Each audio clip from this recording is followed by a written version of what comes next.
What's your view? GB Views at gbnews.uk. Reacting to that is the freedom-loving Lois Perry of CAR26. I hate to say we told you so, right? I know. Actually, somebody put on Twitter earlier, when I first heard Lois speaking about stuff on GB News and other channels, you know, I thought she was a bit mad. I thought it was a bit crazy, conspiracy. A bit crazy, a bit too much. Tinfoil hat. Absolutely, all of the above. Flat earther. That one, everything. But the tweet said, actually, now everything she's saying is coming true. So it's nice of him to say that. But I actually wish that it wasn't coming true. I wish that I was completely insane and we weren't going down this totalitarian route, which clearly we are.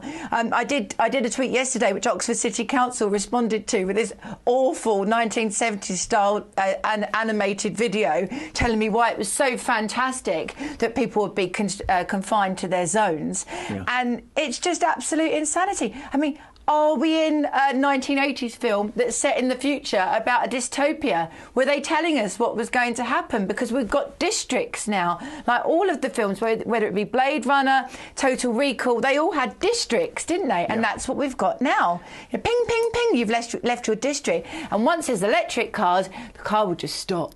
Yeah. It will just stop. There won't be any getting a fine in the post, £80, if you leave your zone more than twice a week. No. The car will just stop. Smart cars, smart motorways, smart roads. It's an assault on human liberty, isn't it? And as I've mentioned, this is a hill to die on. How ironic that this should happen in Oxford, which is, of course, the location of Oxford University, one of the great sort of focal points of Western enlightenment and Western ideas, liberal ideas. Absolutely, which is why I believe it's been targeted. I mean, it's quite well documented and quite well known that the Chinese Communist Party makes huge donations to top universities and actually pays for whole colleges. Some of them are completely owned by the CCP now. So no, I'm not surprised at all. Actually, they go for the intellectual centres and they go for the power centres. Yeah. So yeah, we're in bed with them now. Jeremy Hunt's married to somebody who gets a cheque every week from the CCP.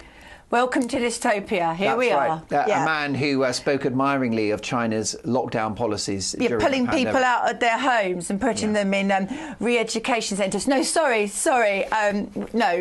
Camps. No, what were they called? Oh yes, these quarantines. Quarantine. That's right. It's a polite word for it. Yeah, and it is a concern, and it all originates, ironically, from a supposedly freedom-loving Conservative government and Boris Johnson. He's no libertarian. The bottom line is that he talks a good game, but we set a precedent when we shut the country down for 3 weeks. Yeah. My sources told me that Number 10 were amazed how compliant the public were at the time. So was I. Right. Well, we all somehow we yielded to that principle of 3 weeks to flatten the curve. What was it? Squash the sombrero. But we were had, and that was the point of no return, wasn't it? It was the point of no return. It took 3 weeks to destroy Britain, really.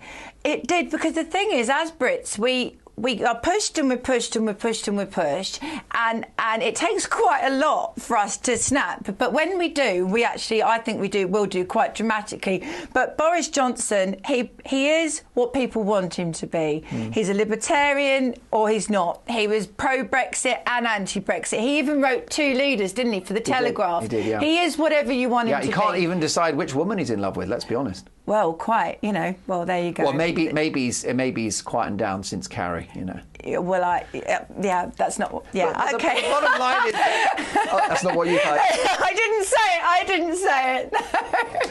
Well, I saw him in the street the other day and I caught his gaze, I can't lie. But listen, Boris is ancient history now. We are where we are. His dad isn't. And his dad was recently on GB News talking about how it's all part of the plan, that we will no longer fly or drive or eat meat. And actually, you referred to Bernie from Bernie's tweets thing, talking about the House of Lords report, which Mark Steyn and I discussed was the plan.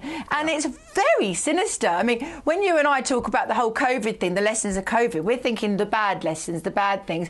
They're saying the lessons of COVID as if it's the best thing ever. I mean, Lance Foreman did a tweet earlier on about how he's going through it and about them talking about like doing 20 miles an hour to put put people off driving. Nothing to do with safety, because it actually increases the emissions if you drive more slowly. Well, whether it's the peddling of trans ideology, whether it's the very divisive and contested idea of critical race theory, whether it's woke institutions, I think that it's not until the public wake up that things will change. But my problem is that by the time most ordinary people have realised the extent to which there's been an assault on their freedoms, I think by then it's too late.